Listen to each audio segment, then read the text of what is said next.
Knights of the Anime Table will not be seen tonight, so we may bring you a special presentation.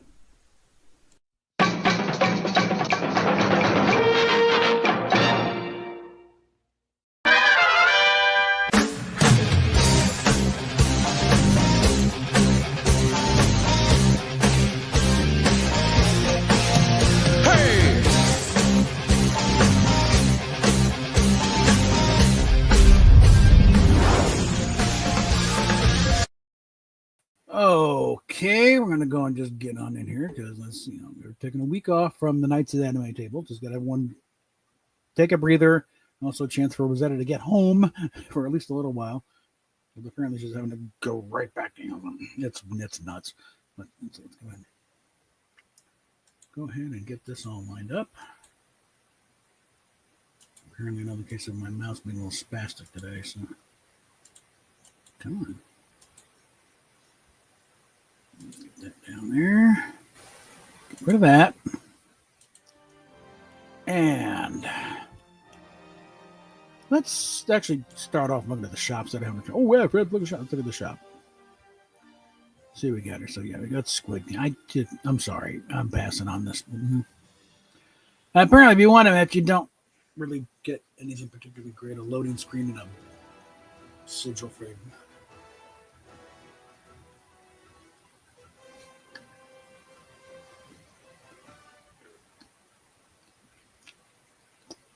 Whatever.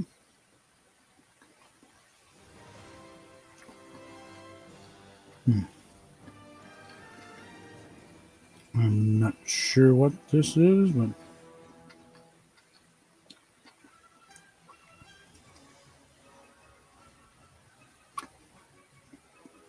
more summer stuff.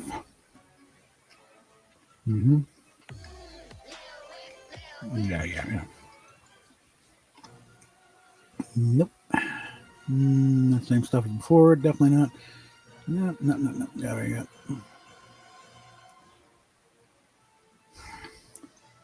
Well, let's see. All I need is 500, and I got the rest of the bundle here. So what do we got left here? Nothing. I don't care about that or the back bling. I just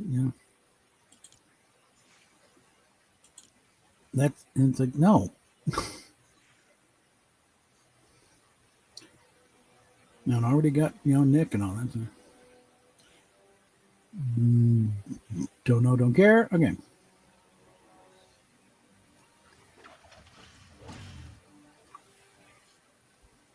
There's Jonesy.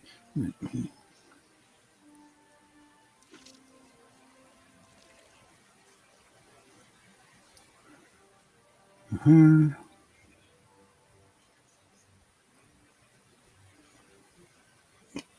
And more jam tracks, which I don't even do as much, anything with jam track when I don't have the music turned off. So.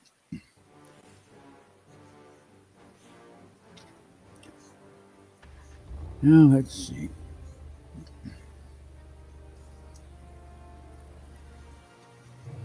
And then the rest of this stuff here, and then the stuff you got to pay more real money for. 34, almost $35 for this. No, God, no.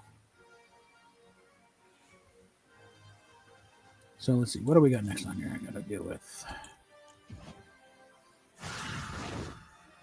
So this is the last part of the battle pass I really give a crap about because these things up here, whatever.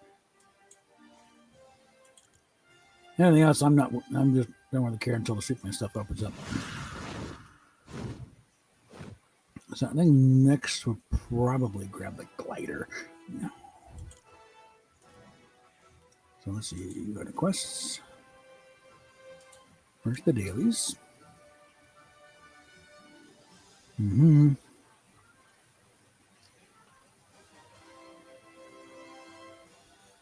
We could do two of these, and these two go together. Hit them with an assault rifle aiming down sights, and there we go. All right. Oh, and what's today's? Gotta do a boogie bomb. Okay, fine.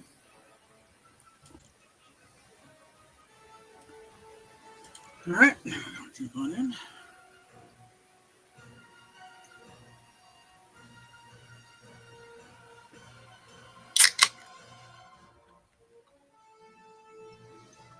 Yeah, yeah.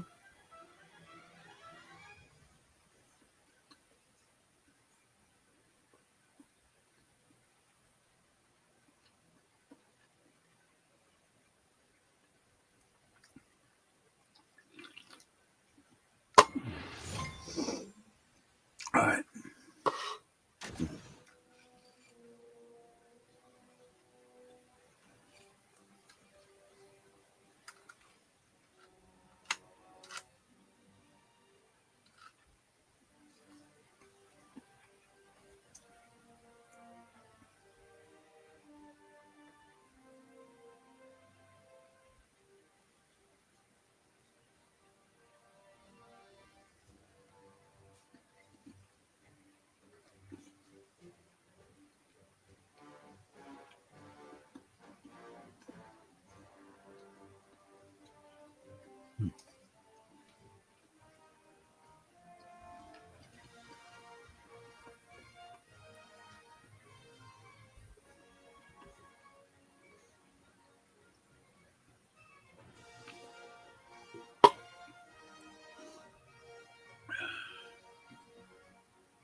Okay. There we go. Yeah. Of course not. All right. Let's see. Looks like we're over resistance base, so or in thereabouts there.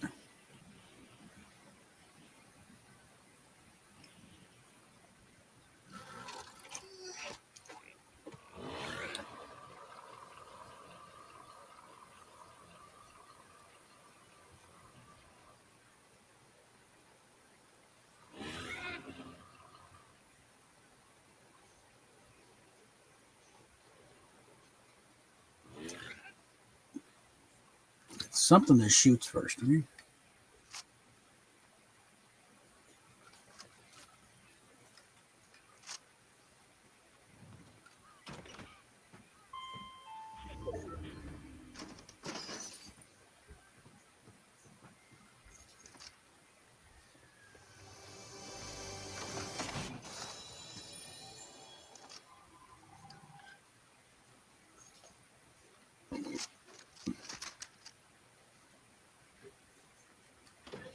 What?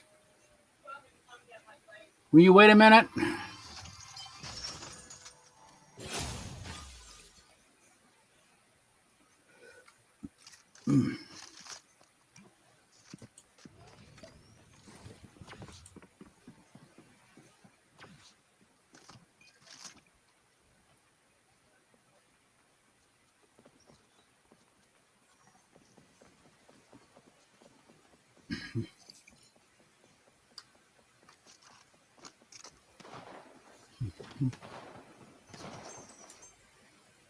Damn it!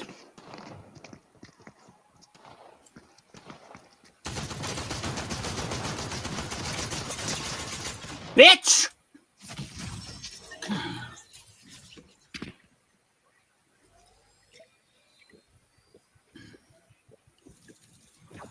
Any progress on this? Okay, let's go back to the lobby while I deal with the other issue here. Hold on.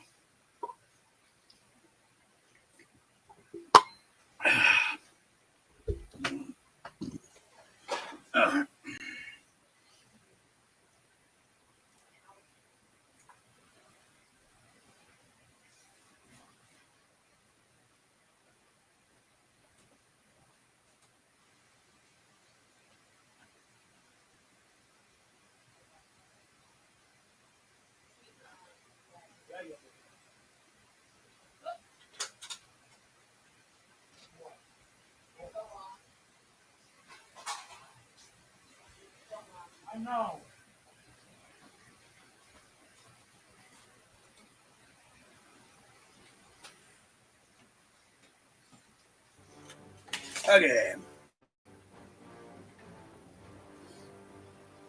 Okay, let's see what we got here. And now I pegged that some bitch a few times here. Hold on.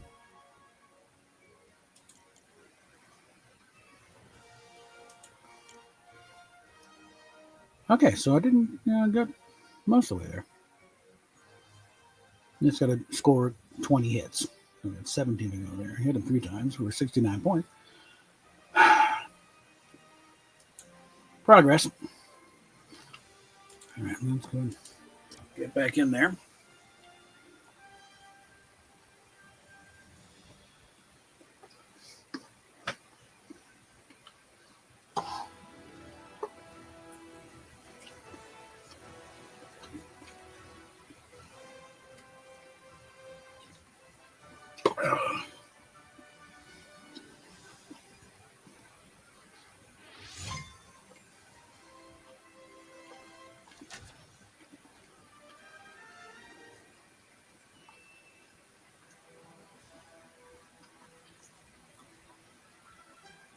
All right. And hello to our one viewer.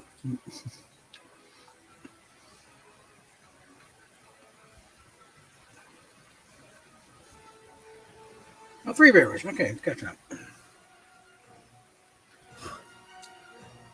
All right.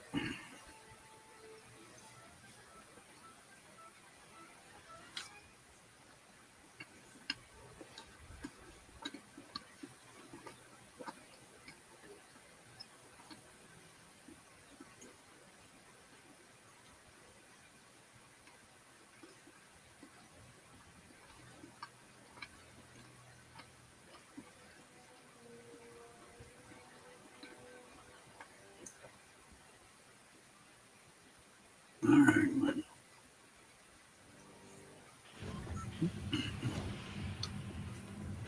There we go.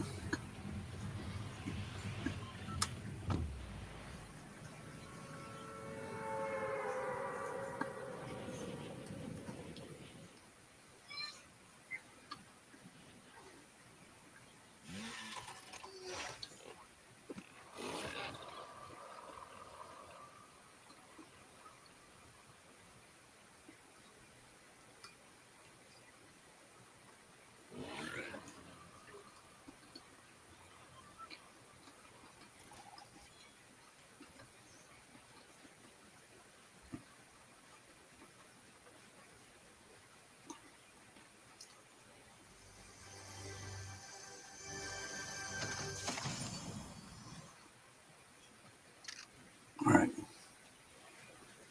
Nothing over there. Tower now.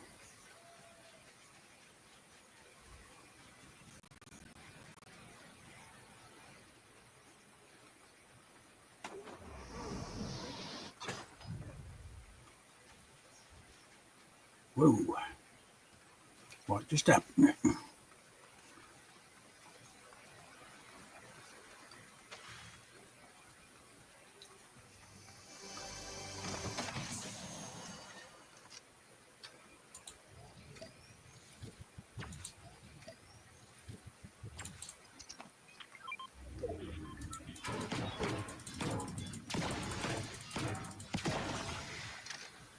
All right. What do we got down here? Could be something.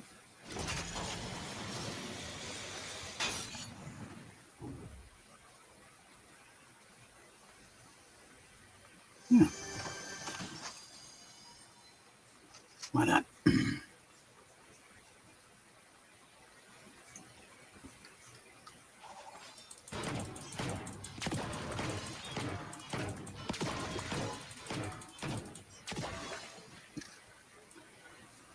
Yeah, it's much to explore now that enough stormtroopers watching everything.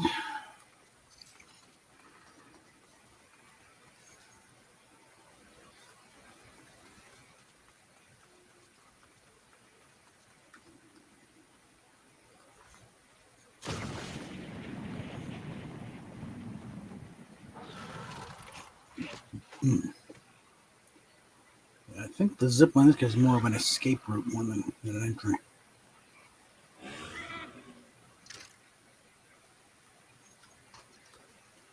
I need to sit up straight. Come on.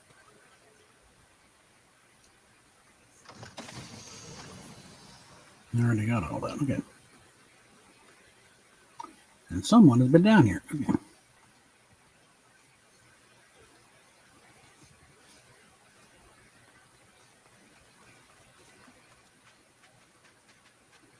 I think I'm going to need this more than I need the dog bones.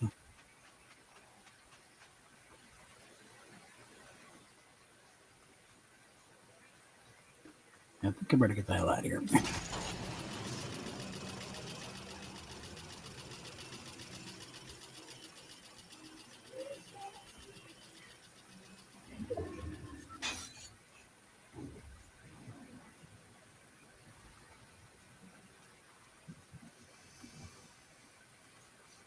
Damn it.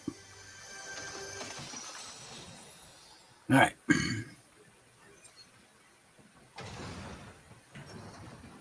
I see the door still work.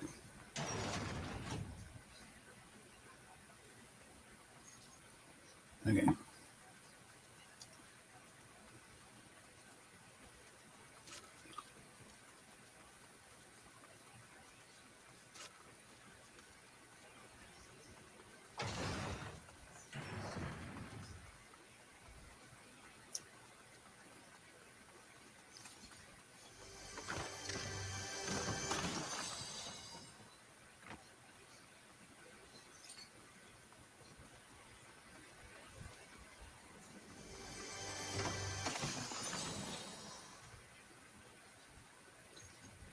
Get as many good as you can before the storm gets here.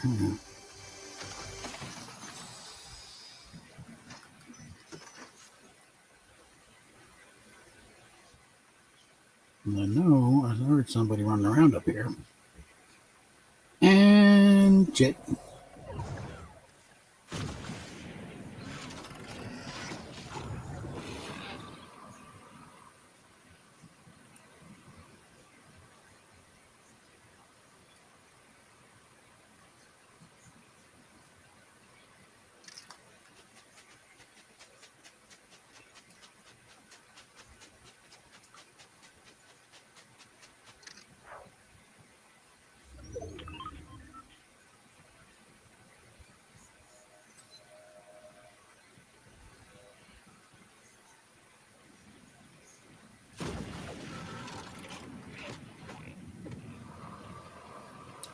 Okay.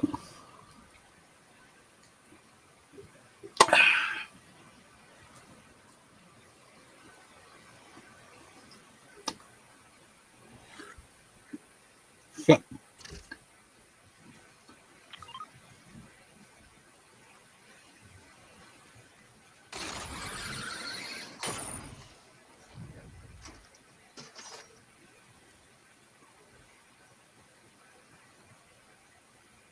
God, what does this? Of course not.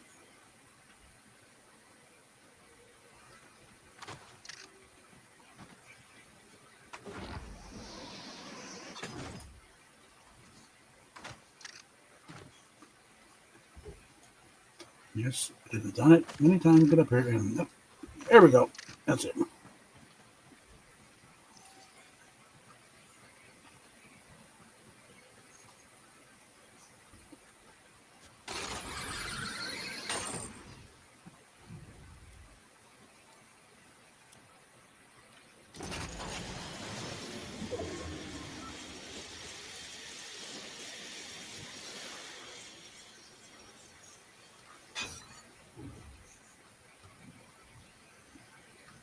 Careful. So it does have an annoying habit of, locking up just when you cannot afford to have it lock up. Like you're walking next to a very high ledge.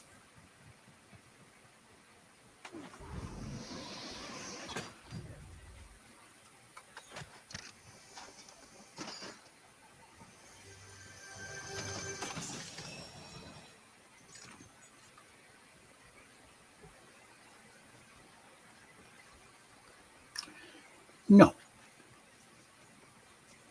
I am not engaging in combat for this stupid thing being weird.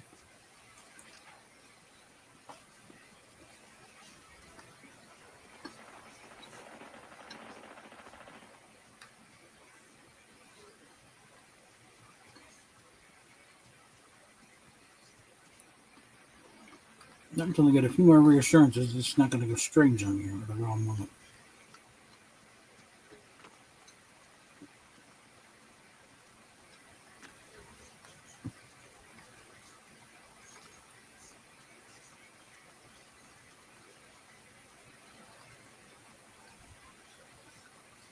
Not yet.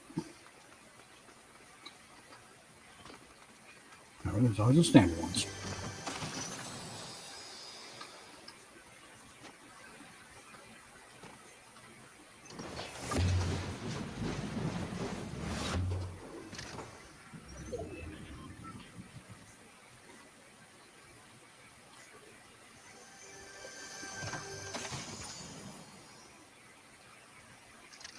Same difference. Okay.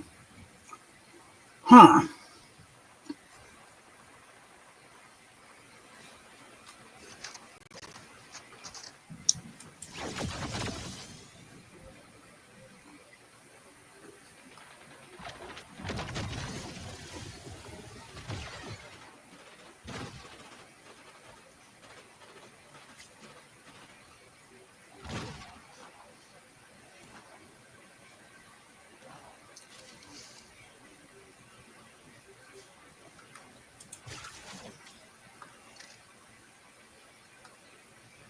Hmm.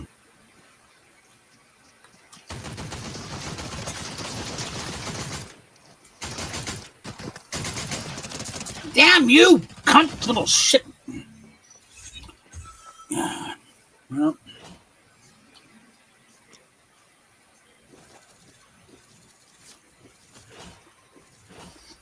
Hmm.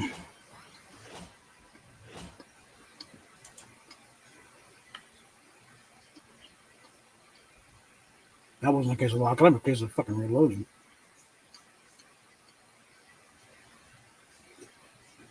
It's not good when you're right in their face. No.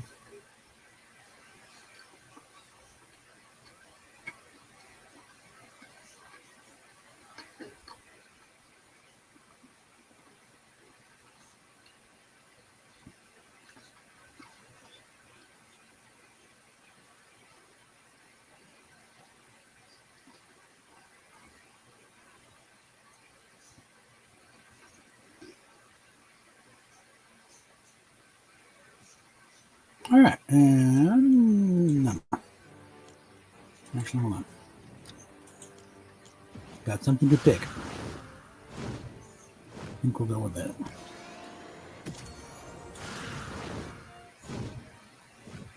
Okay, you're kind of cute. All right.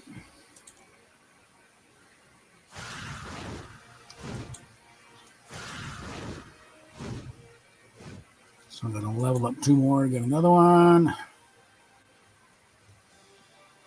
Still got 2 weeks before this opens up.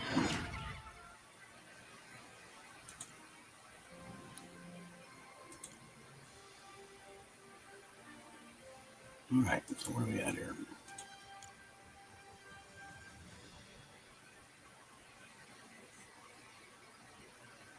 Good. Distance. I like that. Okay. I still got to run somewhere, too. And still got to get to find a boogie bomb somewhere and use it on somebody.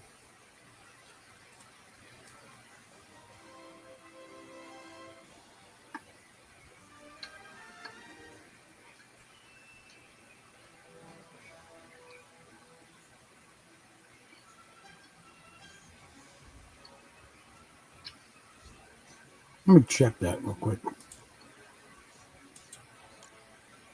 Yeah. Anybody has any bright ideas? Has to be an opponent. Using on a team member doesn't count.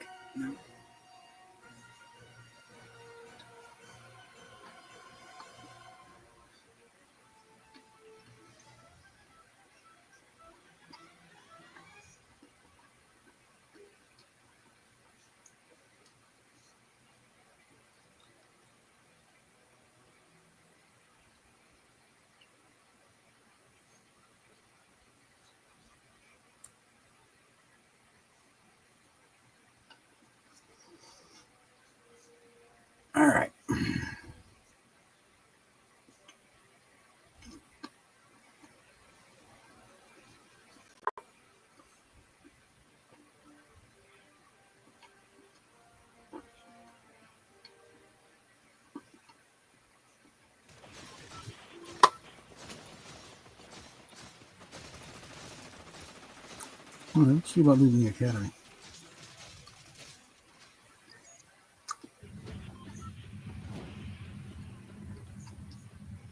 Knocked out? Very good.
Okay.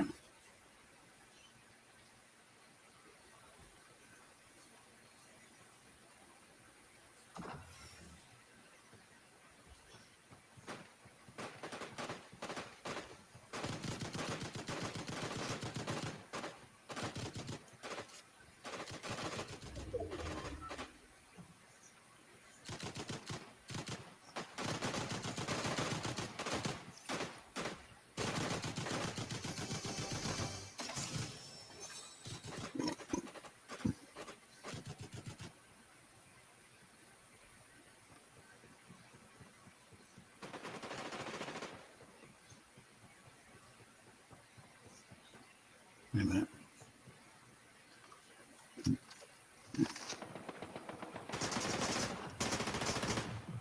Well, I'm stuck with a shotgun. Might as well get one on the leg. All right.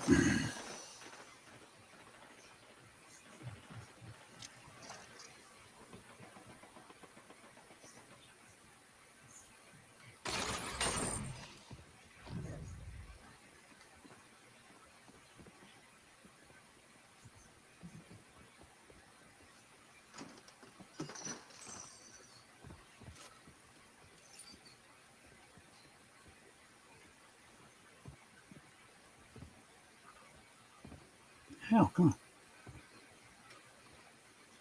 And jump. There we go. All right.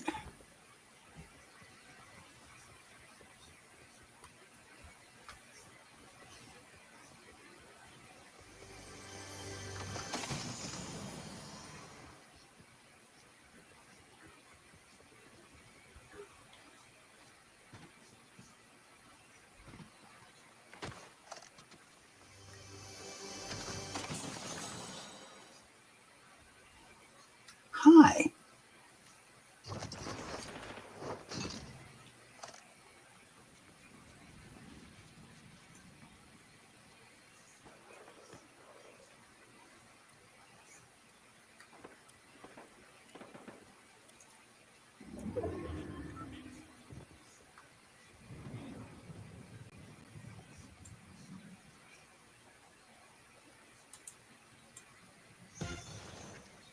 Darn it. Still got one left.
Come on.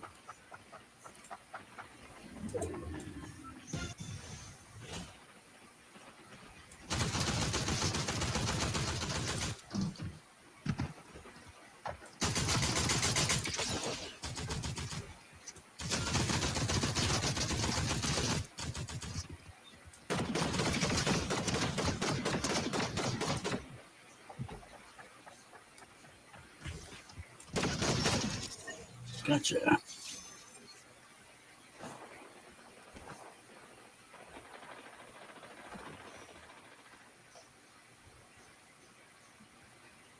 Okay, I think.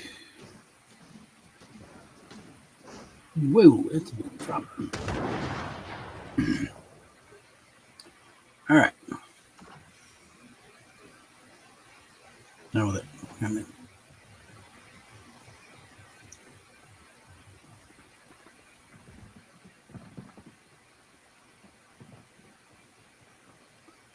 Huh, weird.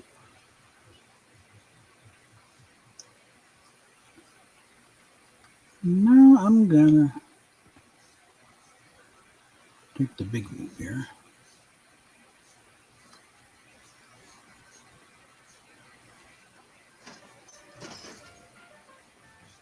Actually, it's. I haven't seen anything of the storm circle yet.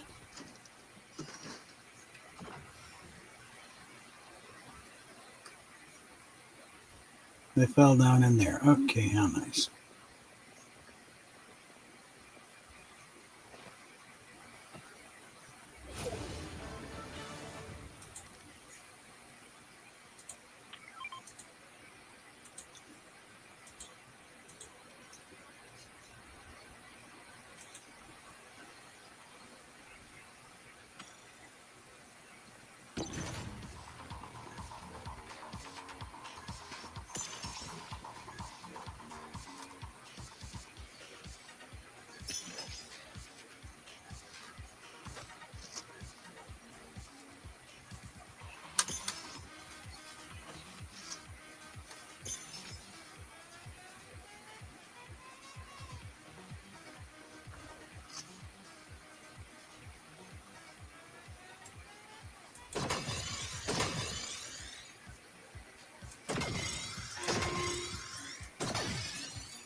Okay.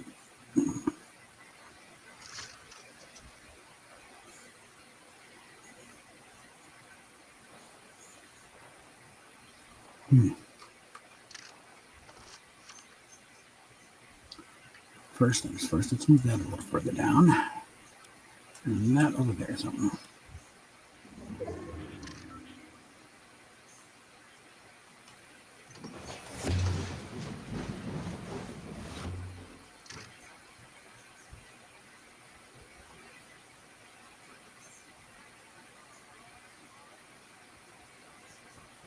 I'm back to the library again. Hold on.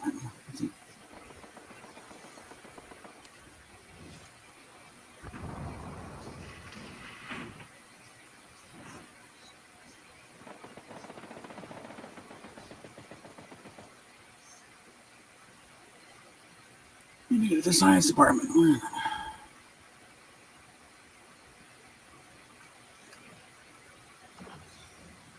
Oh, hi. Okay. It's just gotten bigger. Oh,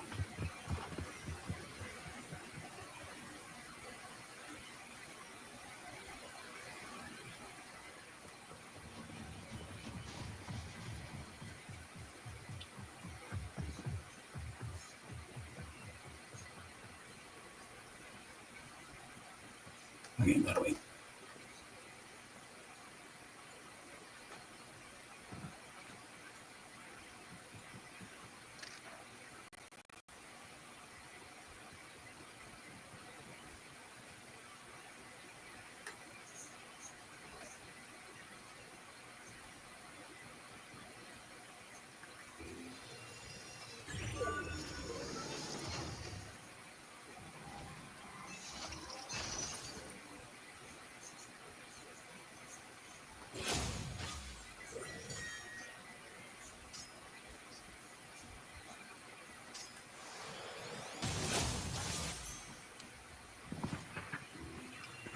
And I think on that note, we'll be leaving.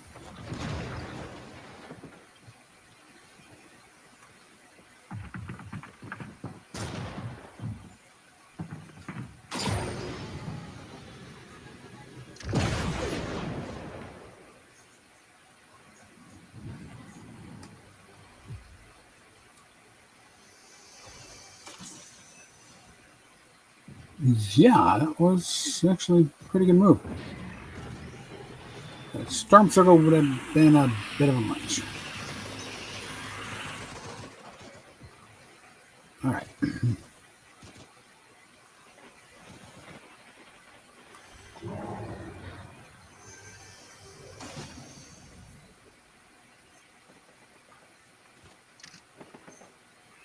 Okay.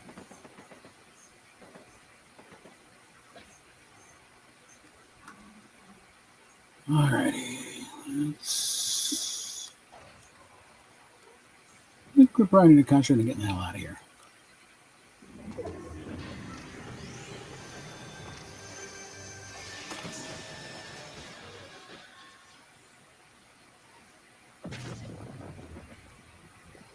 Oh, come on, you weasel.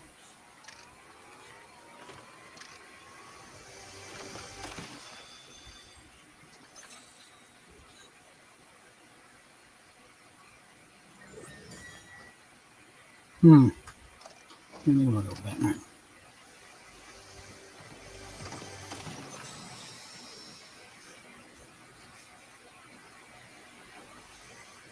Actually, that's why it wouldn't. Oh, wait.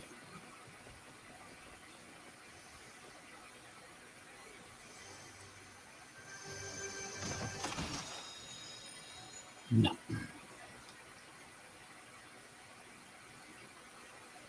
Actually, I was well within the circle. What the hell? Damn it, not now. God.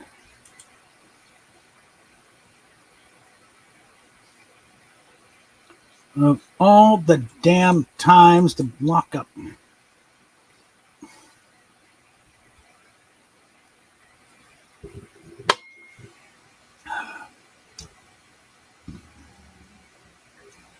Yes, once again, the game is trying to kill me.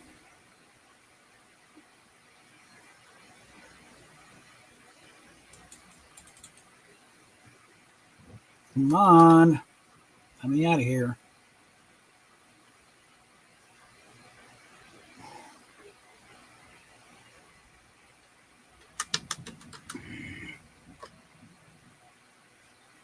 Yeah, I can't abort. I can't change. No.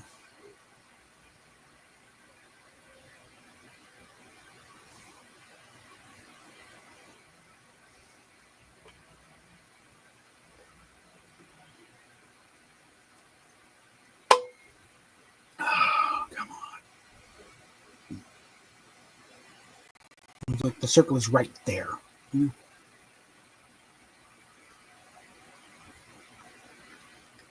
And it's keeping me trapped. So. And it won't let me bail out.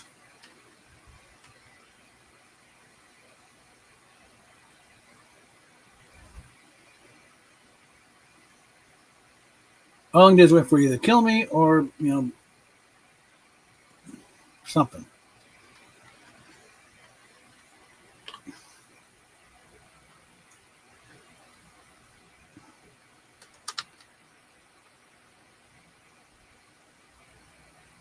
Because I am locked out right now. I cannot do anything.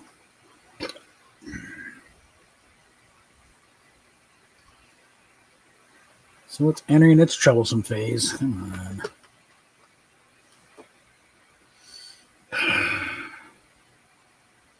What?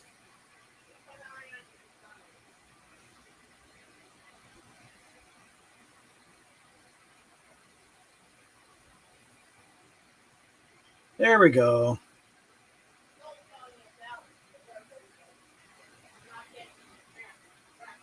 Fine, whatever. Yeah.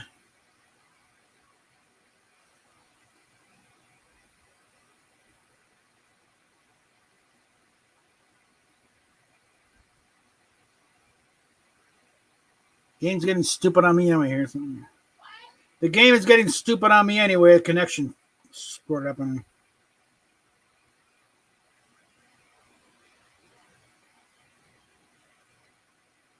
Yeah, no shit. There's a problem.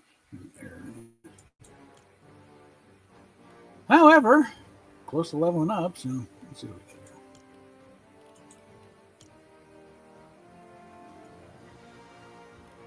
do. On the other hand,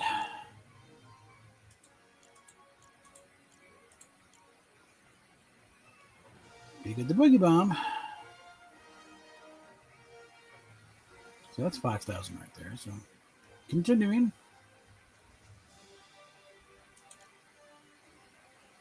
At least I did get that out of the way. Anybody online yet I want to deal with? I don't want to. No, I don't want to do that. Let's do standard stuff first. So let's give everything a chance to settle in.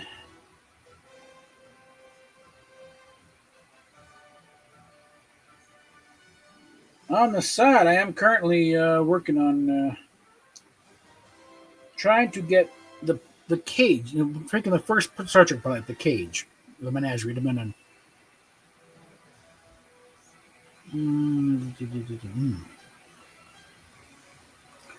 I'm trying to warp it into arable use. You know, like let's assume that Jeffrey Hunter stayed with the show.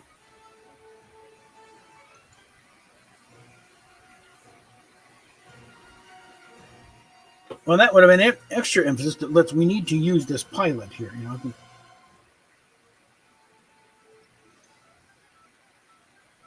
because again, in the way of television goes, even most pilots never really see the light of day, except maybe as a TV movie type thing, because they got to use it somewhere.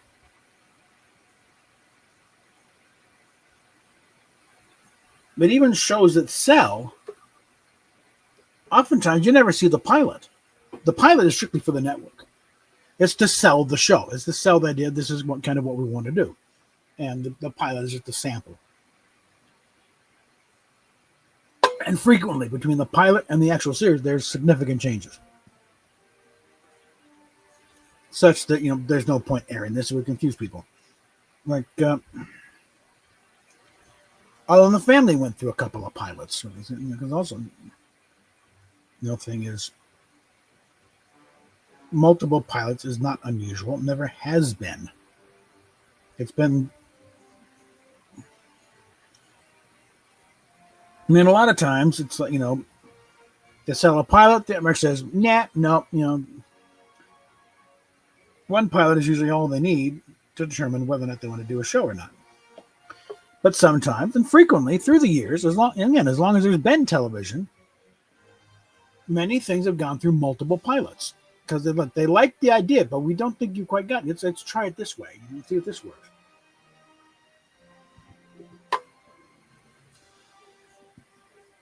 Probably the next famous one after Star Trek has been the Dick Van Dyke Show, which originally had nothing to do with Dick Van Dyke. It was called Man About the House. Carl Reiner was playing Rob Petrie. They had a different Laura. They had a different kid. It was a single camera thing with laugh track.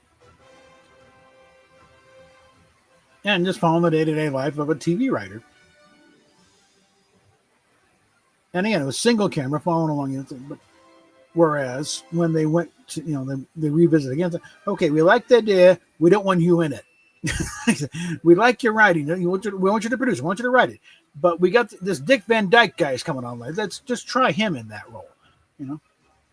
Have him the lead. And bring and Mary Tyler Moore is quite a that Legs Malone thing.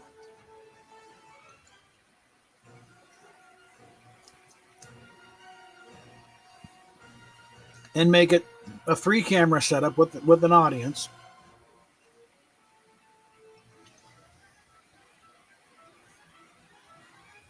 And that's how that took off. But All in the Family, you had a different Mike and a different Gloria for a while. It was always, it was always Carol O'Connor and Gene Stapleton, but they tried different, Mike and Gloria.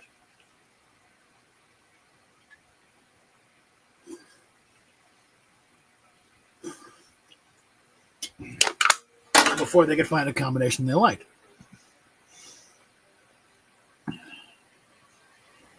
And Rob Reiner had already been, kind of a reputation, as being a hippie who could act.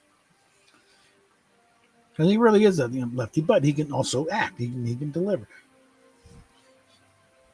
If you'd ever seen the movie Where's Papa, which was a Carl Reiner thing, Rob has a bit part in there as the guy who is, because the movie is George Segal plays a lawyer who is saddled with his increasingly demented mother because they made a promise when Papa was on the deathbed, don't put Mama in a home.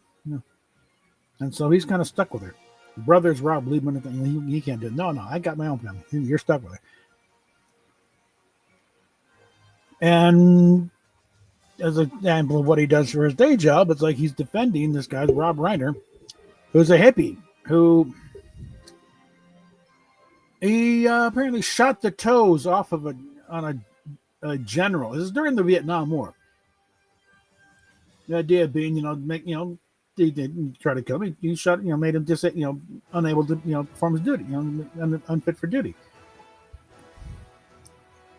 which doesn't work well for a general. You're in an office job. Who cares if you don't? You could be missing the entire leg. They wouldn't give a shit. Okay, you're there for your mind, not for your ability to make a 50-mile hike. You don't do that anymore when you're at that rank. So it's just dumb idea. But that's he's in there. Did that, but. Well, yeah, but they tried, Fibber McGee and Molly, a classic radio show. They tried that a couple of TV pilots, and and there was a spinoff from that called The Great Gildersleeve. Gail Gordon's character. And they tried a couple of pilots with him, on his show. Gail Gordon's probably in the later Lucy shows. He was always Lucy's boss, but him as Gildersleeve on the Fibber McGee and Molly. The things you learn when you go, that's how he got so big,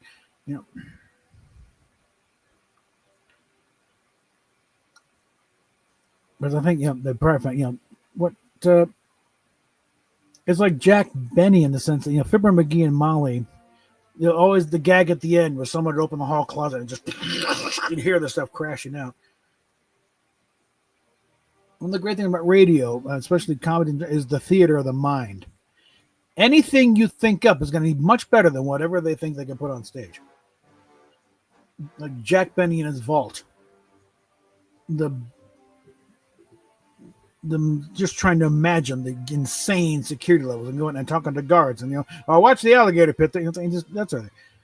When they did it on the Lucy, where Lucy is selling Jack a new thing, they actually showed it. It lost all the thing,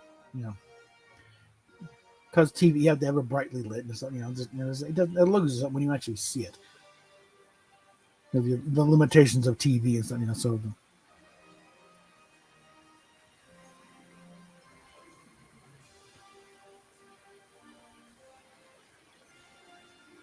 There was a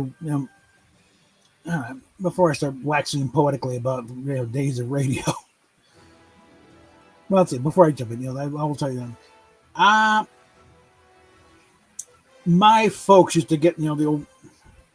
This is getting anybody remember that the Reader's Digest would sell these record collections. These little box sets of 12-inch vinyl records. Of different, some actual songs, some of them, little pop recreations. But in one of them, it included a little, well, not a little, it's a 12-inch, separate disc called When Radio Was King. Side one was all the news stuff, and side two was, dramas and comedies and, side one was the FDR speech about Pearl Harbor and Babe Ruth given his last public address, when he died of throat cancer. He sounded like hell. I think there's a Lindbergh speech, and then the crash of the Hindenburg, stuff like that. But side B, and I actually listened to side 2 first because it starts off with the Lone Ranger. Okay.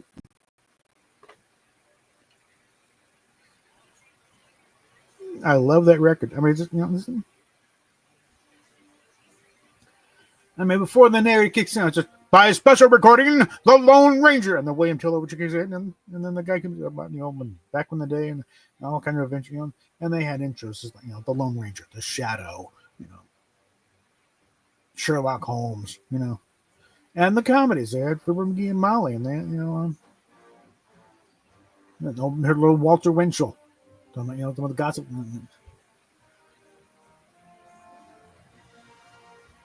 And I might have a recording of it somewhere. I recorded one of the things that when I was working, when I was at San Bernardino Valley College, and we had a little student radio thing.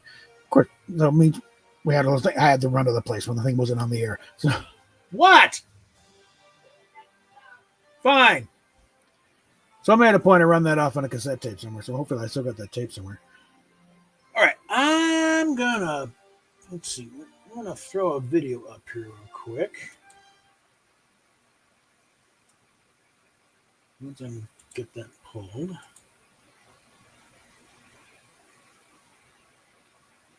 And get this. Come on, what the hell? Fine, okay, goddamn, give me a minute. Throw up a quick video here.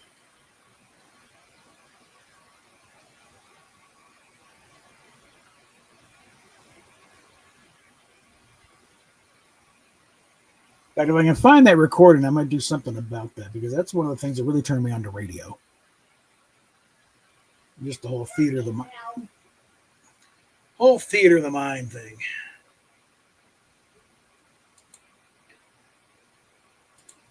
It's kind of like Tom Snyder. Talking about, the thing about radio. It's like, you can't talk to millions of people, one person at a time. Because but there's like that one person, sitting there listening to the radio. All right, so just in case things go wrong here, we're gonna throw my fanfare retrospective. I need to do an update on this because the Star Trek Continue sets are now actually in Sandusky, Ohio, at the mall, and they're there for business now.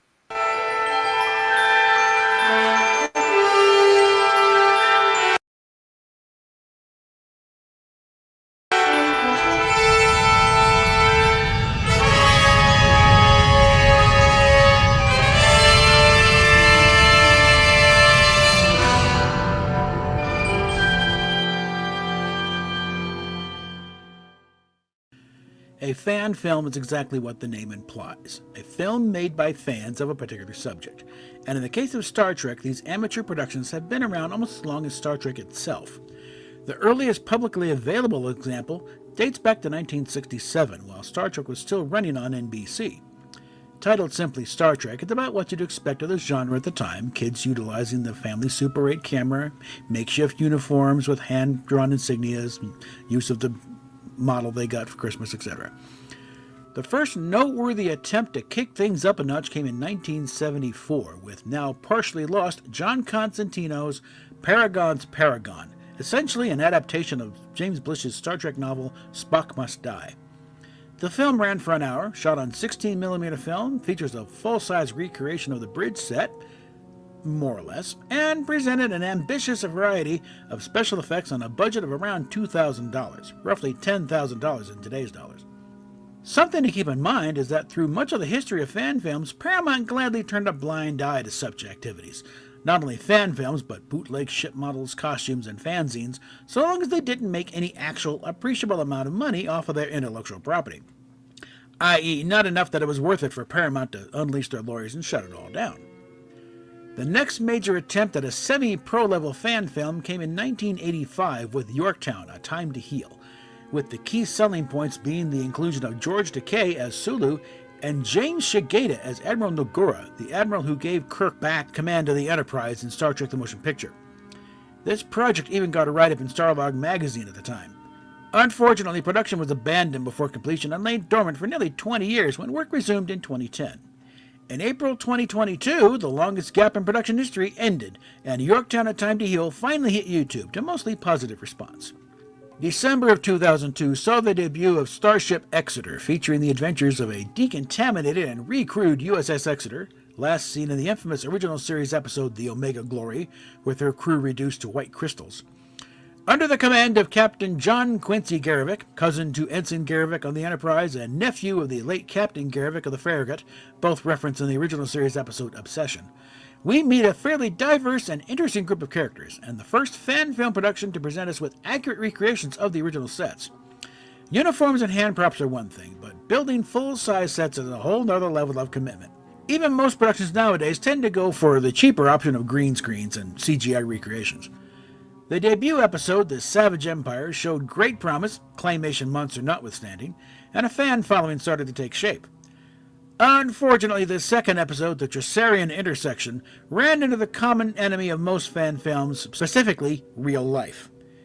Being released one act at a time, with acts 1 through 3 coming out fairly quickly, the delay in the release of Act 4, due to the demanding visuals and folks having to eat and pay their own bills, stretched out a few years. In all, from the start of principal photography to the release of the final act, it took nearly 10 years for the completed episode to finally see the light of day. Needless to say, the third episode, The Atlantis Invaders, never happened. By the way, that bridge set, after a stop in Oklahoma for much-needed refurbishment and restoration, now lives in Arkansas with a group of Starship Ajax, another aspiring fan film group. This series took the approach many fan films take, depicting other ships and officers in the Star Trek universe, away from the Enterprise, allowing the writers and actors to follow their own paths and not run afoul of the established canon. Some serious balls to actually take on the roles of Kirk, Spock, and the rest, right? Well, in 2004, James Cawley decided to grab onto that third rail of fan films and produce Star Trek New Voyages, with Cawley himself taking on the role of Captain Kirk. A former underling of Star Trek costume designer William Ware Tice, Cawley has made most of his money primarily as one of the world's most acclaimed Elvis impersonators, hence the jet black king of rock and roll pompadour. I like to think of this as an alternate timeline where Hawaii Five-0 didn't take off, Jack Lord had a slight change of heart regarding Star Trek, Shatner left after the third season, and Kirk is recast Darren Stevens style, with Jack Lord donning the command tunic for considerably less than the 50% ownership he asked for the first time he was asked back in 1964. As is the standard with any such production where cast and crew largely consist of highly enthusiastic amateurs, the first offerings are a little rough, with slightly dodgy camera work, rough audio mixes, and frankly flat amateurish lighting.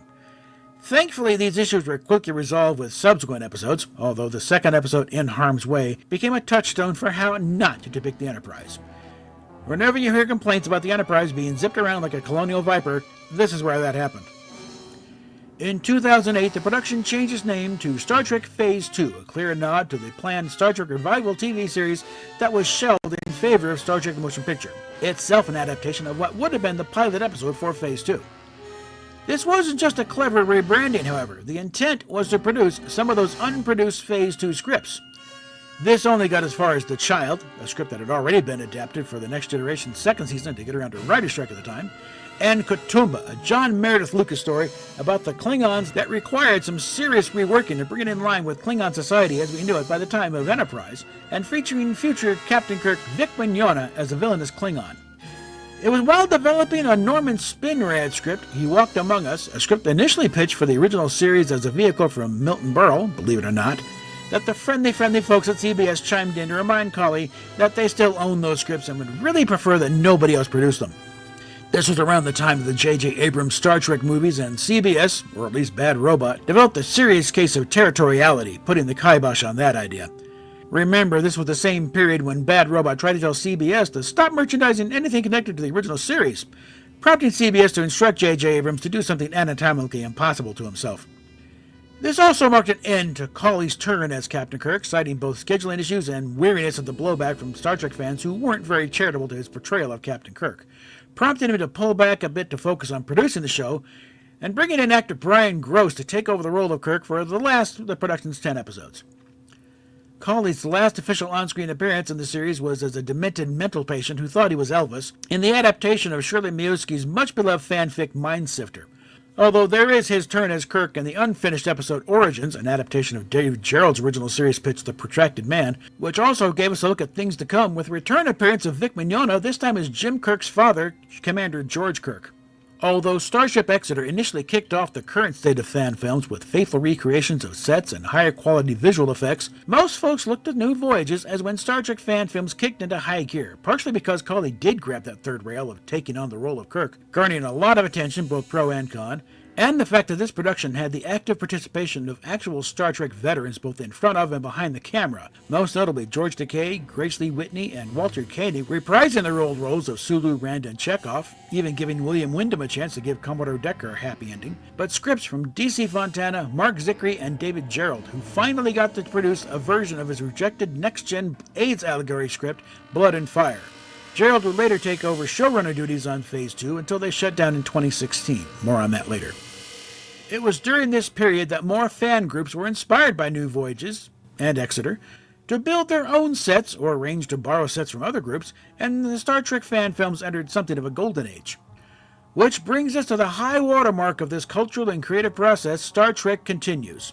Produced by Vic Mignogna, who, besides showing up in the occasional fan film, is a noted actor in his own right, and is most well known for his work in anime voice acting, along with a cast of primarily experienced professional actors, many of them also associated with anime voice work, and production crew, as opposed to the usual group of enthusiastic amateurs, and their own batch of faithful recreations of the original sets, starting with the bridge and other set pieces acquired from Starship Farragut, another fan film production headquartered in southern Georgia, that, through bad luck, lost the loan of their warehouse that served as their soundstage.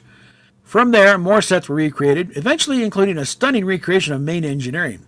The only other production to have an engineering set was Phase 2, and they never really got to use theirs on camera. Star Trek Continues set itself apart with the stated goal of completing the 5-year mission and setting up the characters for where we find them in Star Trek the Motion Picture. And over the course of 11 full-length episodes, they accomplished that goal. What sets Star Trek Continues apart from other productions are a few key factors. Every episode was made with a concerted effort to match up as closely as possible to the look and feel of the original series, from the signature colored lighting, the camera angles, and in the age of high-def widescreen, shooting in the original 4:3 screen ratio, with added film grain added to match the look of the original 35mm film stock. The scripts were all consistent with those of the original series, that is not just an excuse to run around in costume and fight the Klingons. In fact, the Klingons don't appear once during the entire run of Star Trek Continues, although the Romulans show up at the end. Rather, the emphasis was on the traditional subtle approach to current social issues, building upon established canon, and of course, giving Vic Mignogna that chance to chew the scenery with true Shatnerian gusto. The vast majority of the cast of any episode are professional actors, with several guest stars well known to genre fans throughout the run, including Aaron Gray, John Delancey, Colin Baker, and others. Then, on June 11, 2014, the fan film community was turned upside down.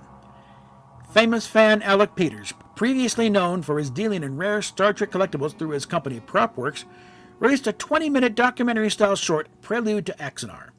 Directed by Robert Meyer Burnett with visual effects by Tobias Richter, the intention was to set up the eventual production of a feature-length professional Star Trek story, Star Trek Axanar, which would tell the story of Garth of Izar, last seen in the original series episode Whom Gods Destroy, and his role in the 4 Years' War, an event prior to the original series, and largely rooted more in fan speculation than hard canon, wherein the Klingon Empire and the Federation go to war, and we learn how and why Garth became the legendary starship captain that became the boyhood hero to James Kirk. Many in the cast, with the notable exception of Peters, was a well-known Star Trek or genre veteran. Peters, of course, cast himself as Garth. The visual effects were nothing short of spectacular, and the list of premiums for different levels of contributions was staggering. Donations reached over $2 million, and plans were announced to use the production of Axanar as the basis for an independent, for-profit studio where fans would be able to come and produce their own projects in a professional-level facility. In the eyes of CBS, the current owners of Star Trek, that line where fan creators were not allowed to make any money from their projects was about to be crossed, and the lawyers were dispatched from on high, and the entire fan film community was about to pay the price for Axanar's ambitions. So it was on December 29th, 2015, CBS and Paramount Pictures filed a copyright lawsuit seeking damages in the U.S. District Court for the Central District of California, stating Axanar's works infringed their rights by making use of the Klingon language and innumerable copyrighted elements of Star Trek, including its settings, characters, species, and themes.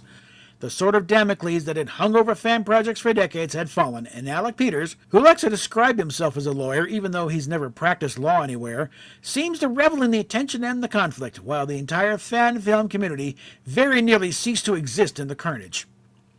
In the middle of all this, mainly as a response to one of Peters' defenses that there weren't any guidelines to follow, so he couldn't be found guilty of violating rules that hadn't been laid down in the first place, on June 23, 2016, Paramount and CBS released Guidelines for Fan Films to head off any future mishaps and misunderstandings.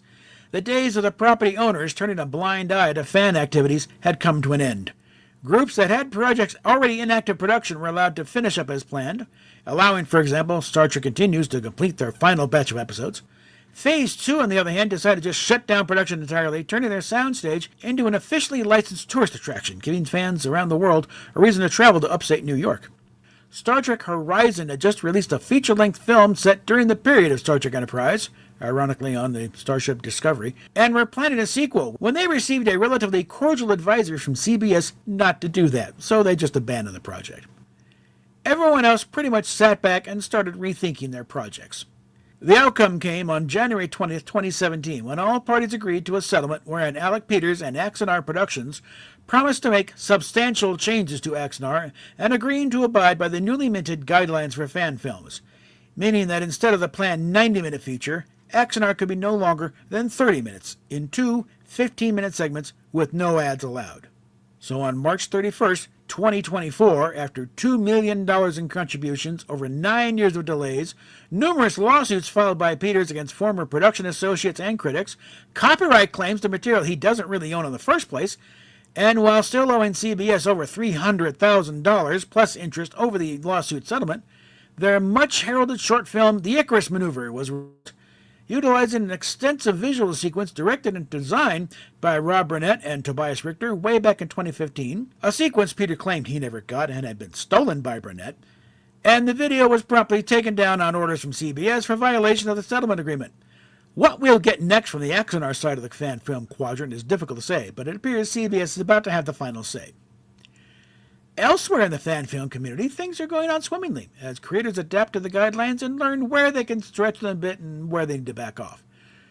Neutral Zone Studios, home of the Star Trek Continues sets in Kingsland, Georgia, provides a production home for several fan film producers, as well as hosting periodic open houses for interested fans from all over the world. Samuel Calkins, through his Power 543 Fan Films production outfit, has produced dozens of fan films for a fraction of the budget as Axanar's handful of shorts, with visual effects easily on the same level as anything produced in the professional Star Trek productions. With nearly everyone having a high-definition camera on their phone, and video editing and CGI software available for every income, many of the obstacles in producing high-quality fan film productions have been removed, bringing everyone down to one basic starting point. Do you have a story worth telling? And do you know how to tell it? Everything else is just details. So, what's your story?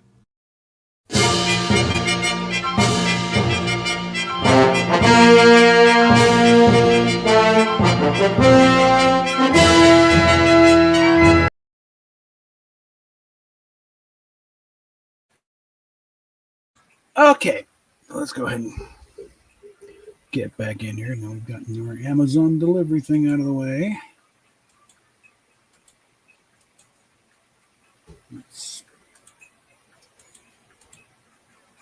Come on. Hopefully the connection has learned its lesson. All right. Like I said, the Star Trek Continues sets are now currently in the Sandusky Mall, right across from the International Federation of Trekkers. That may be one of the deciding factors. But it's much better conditions now. Apparently, it's in a mall now. It's not an old. The warehouse, and the thing is, the fan thing was during the summer usually, which makes it impossible to film. I think it was a warehouse. Air conditioning? What's air conditioning? In South Georgia. First time we went there with Steph, and she took a face plant just outside the bridge. Okay, thankfully there's some couches there but it's like very hot, very especially when you got all those people in there and those hot studio lights. It's very unpleasant in that thing. So now they're in a mall. It's climate controlled year round. It's pleasant. And also, it's like, Kingsland, Georgia, is a lovely little town. But aside from those sets when they were there, there's not much else to do. Okay. I mean, the only other big thing down there is the naval base in St. Mary's. It's a sub base, but they don't have any kind of visitor thing. So it's not like you can go over there and visit the sailors. Okay.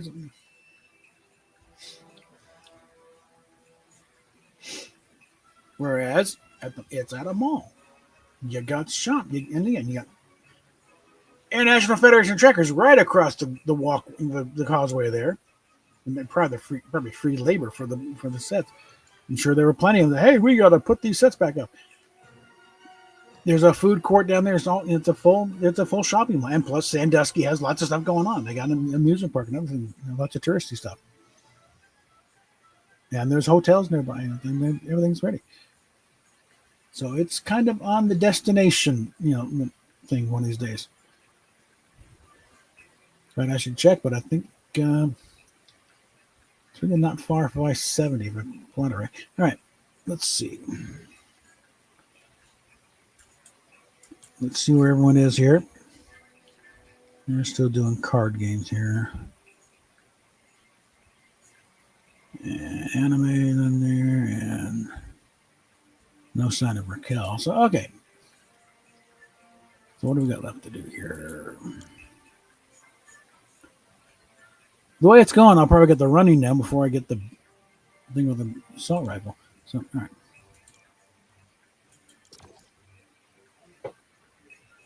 Just turn that off.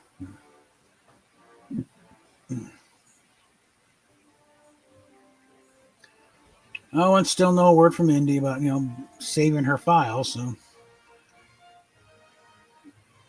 I think tomorrow is when the hammer falls.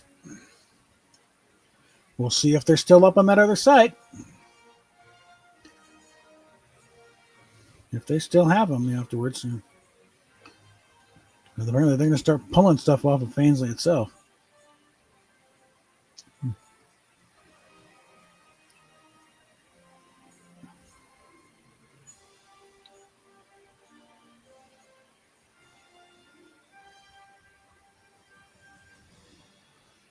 Yeah, there's still a question. Do you want to rely on crappy screen recordings from your minions? Or do you want to get the actual files off of the site, off of the site, full 1080p and all that?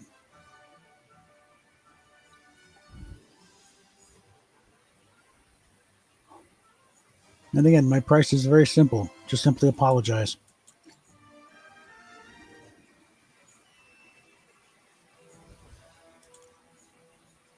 Just fucking apologize.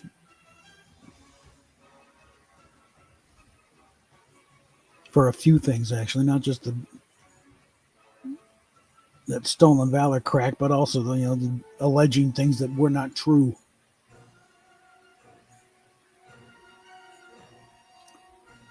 I was not trying to get you got all the diagnosis on you, for Christ's sakes.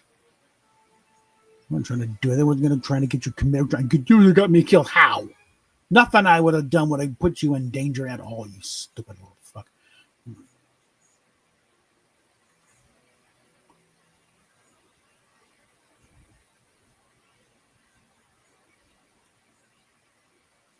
Anybody telling you that whatever they got their own agenda going.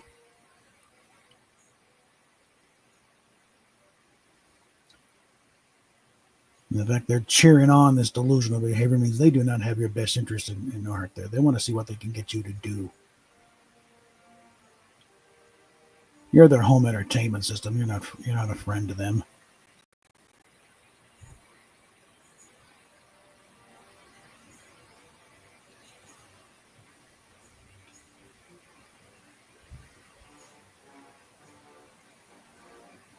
So he's not your friend, he's your sugar daddy. Hmm?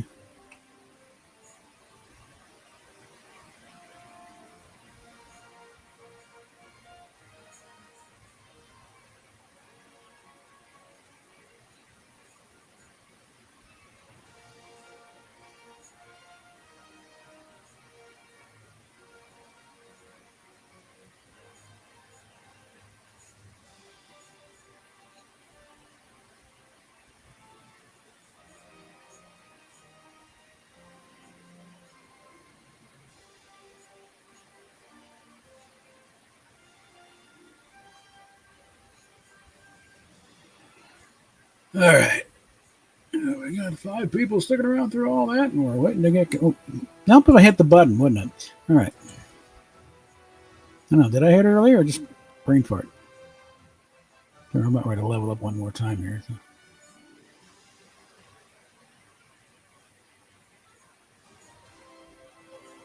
Let's look on there for a second. I got to level up twice, so you know, but I think 2 sprays and 3 sprays sticker, and then finally her.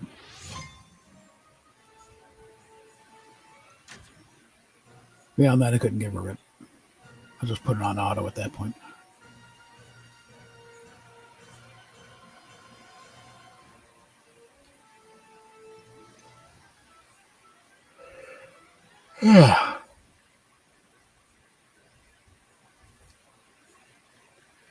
But I might as well put it on auto now.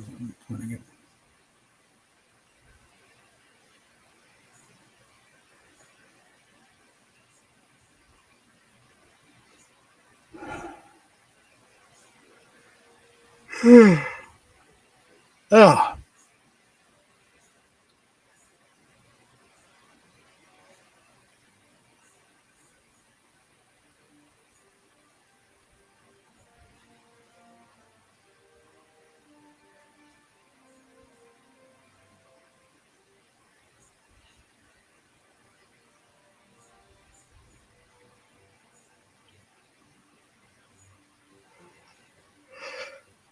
yeah.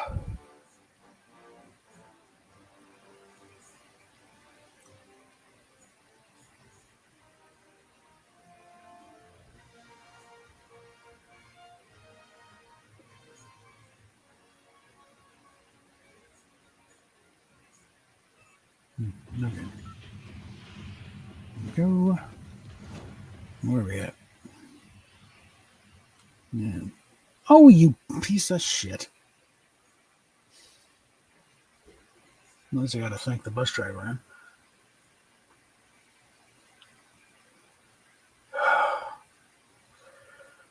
Oh, God.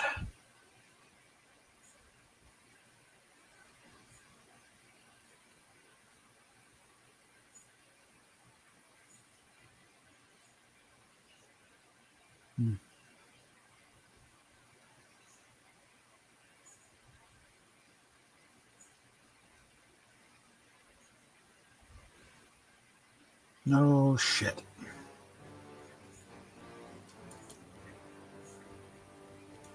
One more.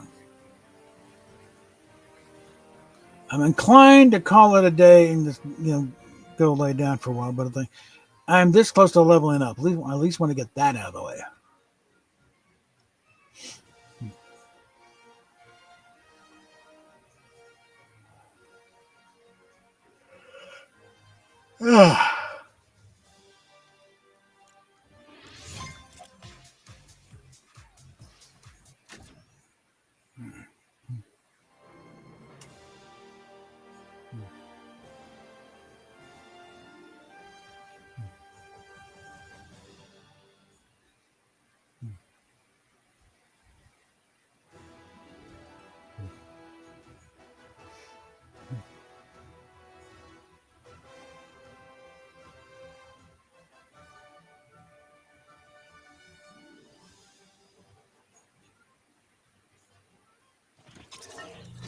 Okay.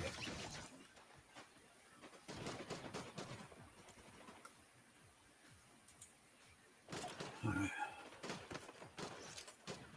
All right. Okay, starting back up north again.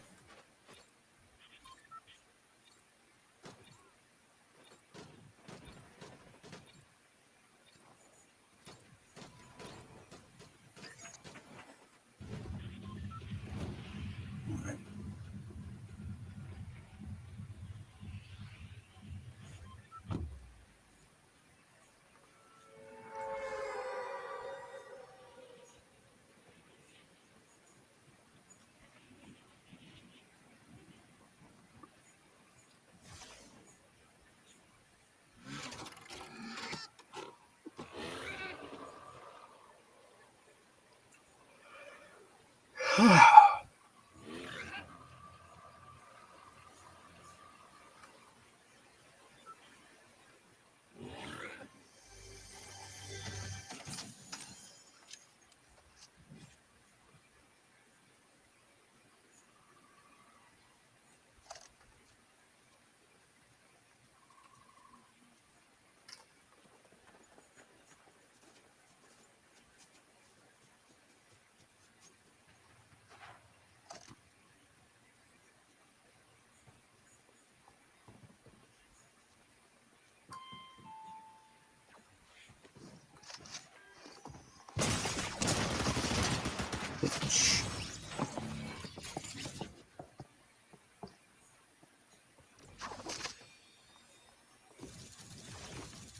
Well, that ain't going to work.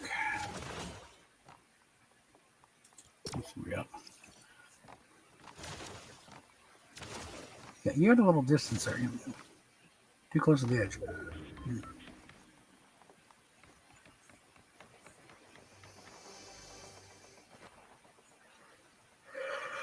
Ugh. Yeah, I'm just tired enough of thinking I'm not up for another the long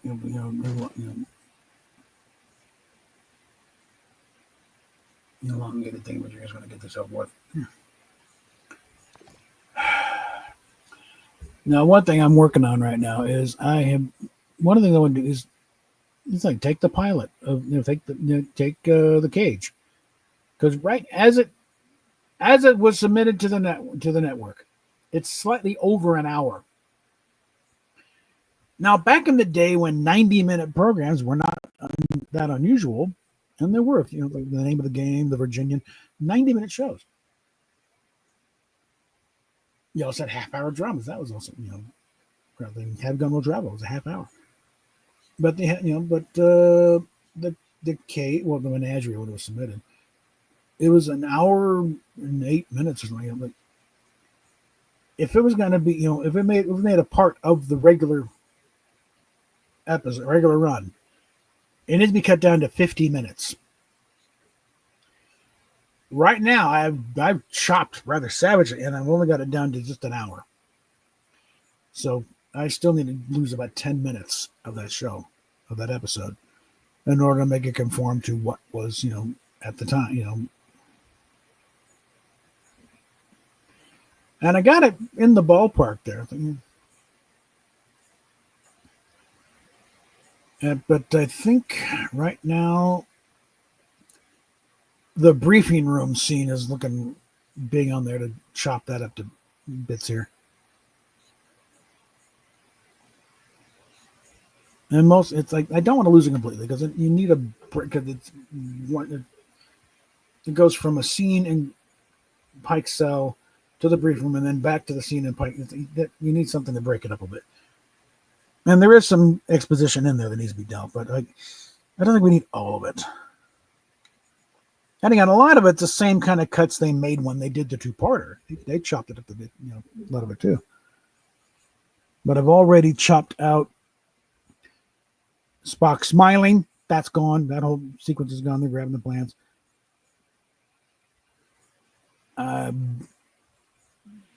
Really chopped a lot at the. Where are we at? Tell you what, I'm actually going to call it right here. Because I can't think straight. I'm too tired. Something's as set up for next time. But I chopped a lot out of the Ryan Slave Girl dance scene.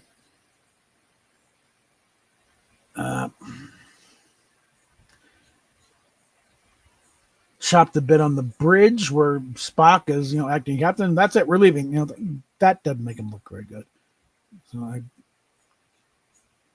just snipped that part out. Although left the part later on the bridge where there's no power and the one for batteries that have oxygen.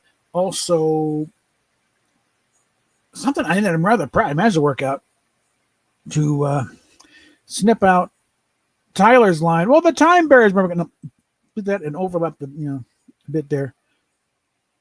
So now it just goes, you don't believe how fast you can get back. Our new ship's getting now.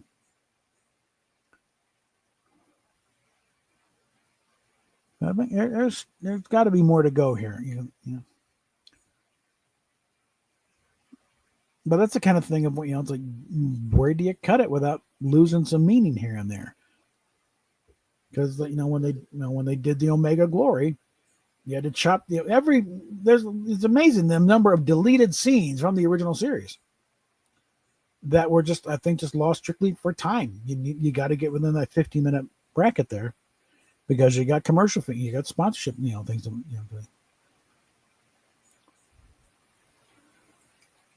And one of the things that got lost through the Omega Glory was a reference to this could be one of those lost colony ships, and that would explain everything. Why these guys have a constitution and an American flag? Why the other ones are, Chinese communists? What, So it would have covered a lot. And so, like, why the hell are they?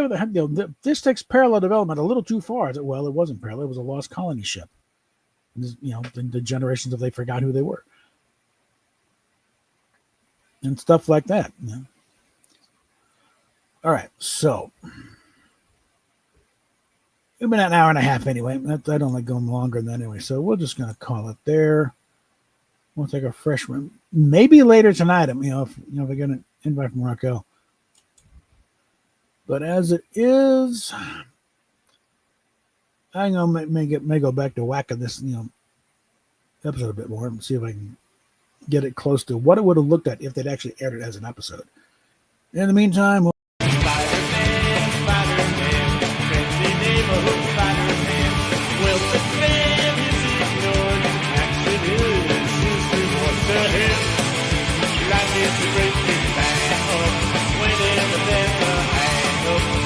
Fun.